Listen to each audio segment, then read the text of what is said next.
ವಿದ್ಯಾರ್ಥಿಗಳ ವಿವಿಧ ಬೇಡಿಕೆಗಾಗಿ ಆಗ್ರಹಿಸಿ ರಾಜ್ಯ ಮಟ್ಟದ ಸಮಾವೇಶ.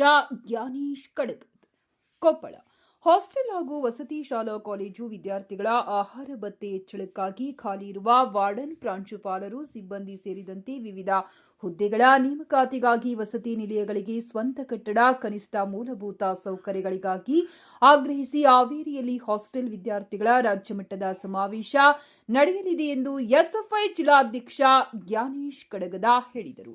ಎಸ್ಎಫ್ಐ ರಾಜ್ಯ ಮಟ್ಟದ ಹಾಸ್ಟೆಲ್ ವಿದ್ಯಾರ್ಥಿಗಳ ಸಮಾವೇಶದ ಲೋಗೋವನ್ನ ಗುರುವಾರ ಕೊಪ್ಪಳದ ಅಶೋಕ್ ಸರ್ಕಲ್ನಲ್ಲಿ ಬಿಡುಗಡೆ ಮಾಡಿ ಮಾತನಾಡಿದ ಅವರು, 4-5 ಅಕ್ಟೋಬರ್ 2025 2 ದಿನಗಳ ಕಾಲ ನಡೆಯುವ ಸಮಾವೇಶದಲ್ಲಿ ರಾಜ್ಯದಲ್ಲಿರುವ ಹಾಸ್ಟೆಲ್ ವಿದ್ಯಾರ್ಥಿಗಳ ಸಮಸ್ಯೆಗಳನ್ನು, ಮೂಲ ಸೌಕರ್ಯಗಳ ಕುರಿತು ಚರ್ಚಿಸಲಾಗುವುದು. ಈಗಾಗಲೇ ರಾಜ್ಯದಲ್ಲಿರುವ ಎಸ್ಸಿ 3.5 ಲಕ್ಷ ವಿದ್ಯಾರ್ಥಿಗಳು ಪೈಕಿ 2,400 ವಸತಿ ನಿಲಯಗಳು, ಎಸ್ಟಿ 1.5 ಲಕ್ಷ ವಿದ್ಯಾರ್ಥಿಗಳು ಪೈಕಿ 1,200 ವಸತಿ ನಿಲಯಗಳು, ಒಬಿಸಿ 2.5 ವಿದ್ಯಾರ್ಥಿಗಳು ಪೈಕಿ 2,500 ನಿಲಯಗಳು, ಒಟ್ಟು 7.5 ವಿದ್ಯಾರ್ಥಿಗಳು ಮತ್ತು 6,000ಕ್ಕೂ ಅಧಿಕ ನಿಲಯಗಳಿವೆ.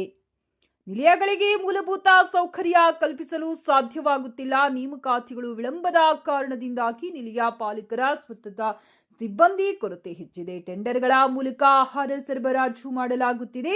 ವಿದ್ಯಾರ್ಥಿಗಳನ್ನ ಜೈಲಿನಲ್ಲಿರುವ ಕೈದಿಗಳಿಗಂತ ಕಡೆಯಾಗಿ ಕಾಣಲಾಗುತ್ತದೆ. ರಾಜ್ಯ ಸರ್ಕಾರಕ್ಕೆ ಸಮಾಜ ಕಲ್ಯಾಣ ಇಲಾಖೆ 14 ಕೋಟಿ ಹಣ ಕೇಳಿದೆ, ಆದರೆ ಸರ್ಕಾರ ನೀಡುತ್ತಿಲ್ಲ. ಹಾಗಾಗಿ ಸರ್ಕಾರ ಪ್ರತಿ ವಿದ್ಯಾರ್ಥಿಗೆ 3,500 ರೂಪಾಯಿ ಆಹಾರ ಭತ್ಯೆಯನ್ನು ಎಚ್ಚರಿಸಬೇಕು. ಇದರ ಭಾಗವಾಗಿ ಹಾವೇರಿಯಲ್ಲಿ 2 ದಿನಗಳ ಕಾಲ ರಾಜ್ಯ ಮಟ್ಟದ ಸಮಾವೇಶವನ್ನ ಮಾಡಿ ಸರ್ಕಾರಕ್ಕೆ ಮನವರಿಕೆ ಮಾಡಿಕೊಡಲು ಮುಂದಾಗಿದೆ ಎಂದು ಜ್ಞಾನೇಶ್ ಕಡಗದ ಹೇಳಿದರು.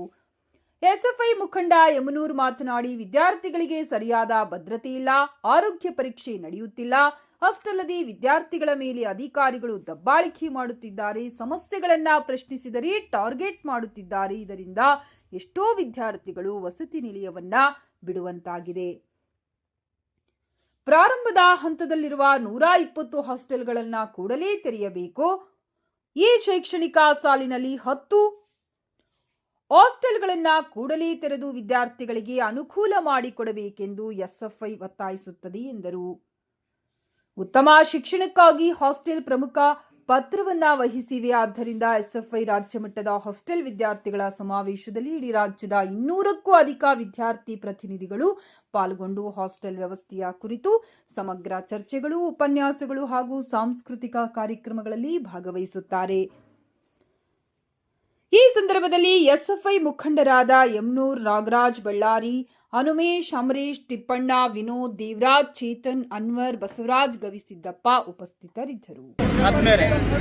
ಇವತ್ತಿನ ಭಾರತ ವಿದ್ಯಾರ್ಥಿ ಫೆಡರೇಷನ್ ಎಸ್ಎಫ್ಐ ಸಂಘಟನೆ ಕೊಪ್ಪಳದ ಅಶೋಕ್ ವೃತ್ತದಲ್ಲಿ ಇವತ್ತು ಹಾಸ್ಟೆಲ್ ವಿದ್ಯಾರ್ಥಿಗಳ ರಾಜ್ಯ ಸಮಾವೇಶದ ಲೋಗೋವನ್ನು ಬಿಡುಗಡೆ ಮಾಡಿ ಇಡೀ ರಾಜ್ಯದಲ್ಲಿರ್ತಕ್ಕಂಥ ಹಾಸ್ಟೆಲ್ ವಿದ್ಯಾರ್ಥಿಗಳಾಗ್ತಕ್ಕಂಥ ಅನ್ಯಾಯವನ್ನು ಖಂಡಿಸಿ ಅಕ್ಟೋಬರ್ 4 ಮತ್ತು 5 2 ದಿನಗಳ ಕಾಲ ಹಾವೇರಿಯಲ್ಲಿ ರಾಜ್ಯ ಮಟ್ಟದ ಸಮಾವೇಶ ಹಮ್ಮಿಕೊಂಡಿದ್ದೀವಿ. ಸಮಾವೇಶದಲ್ಲಿ ಅನೇಕ ಬೇಡಿಕೆಗಳನ್ನ ಇಟ್ಕೊಂಡು ಹೋರಾಟವನ್ನು ಮತ್ತು ಸಮಾವೇಶದ ಮೂಲಕ ರಾಜ್ಯ ಸರ್ಕಾರಕ್ಕೆ ಒತ್ತಾಯ ಮಾಡ್ತಾ ಇದ್ದೀವಿ. ಆರ್ಥಿಕ ಸಮೀಕ್ಷೆ ಮಾಡ್ತಾ ಇದ್ದೀವಿ. ಉದ್ದೇಶ ಏನಂತ ಹೇಳಿದ್ರೆ, ಇವತ್ತು ರಾಜ್ಯದಲ್ಲಿ ಕೈದಿಗಳಿಗಿಂತ ಹಾಸ್ಟೆಲ್ ವಿದ್ಯಾರ್ಥಿಗಳನ್ನ ಸರ್ಕಾರ ಕಡೆಗಣಿಸ್ತಾ ಇದೆ.